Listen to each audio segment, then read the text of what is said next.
Deep within the stone walls of the castle, the queen stood before her obsidian glass. Her face was as pale as the winter snow, yet her heart burned with a dark, bitter fire.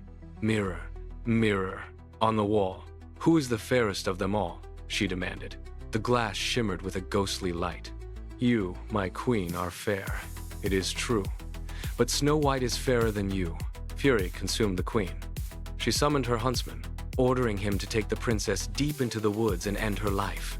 Under the canopy of ancient oaks, Snow White hummed softly, picking wildflowers. The huntsman drew his blade, his shadow looming over her.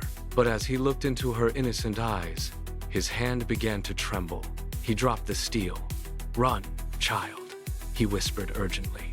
"Run and never look back." Snow White fled through the thorns until she stumbled upon a clearing. A tiny cottage stood there, silent and strange. Inside, she found 7 small chairs and 7 small beds. Exhausted by terror, she fell into a deep slumber. Later, the rhythmic sound of pickaxes announced the return of the 7 dwarves. They entered their home to find a stranger. They stood in silence, watching her breathe, eventually vowing to protect their new friend. But the queen's magic knew no bounds. Disguised as a withered peddler, she arrived at the window with a gift.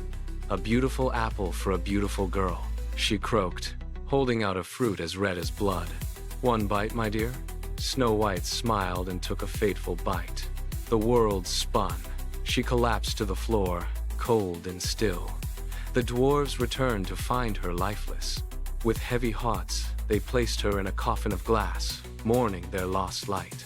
A prince, riding through the woods, saw the girl and was entranced. He leaned down, kissing her gently. Snow White gasps, her eyes flickering open as the curse shattered. In the castle, the queen's mirror exploded into 1,000 shards as she vanished forever. Snow White and her prince rode toward the horizon, leaving the cheering dwarves behind in the golden sun.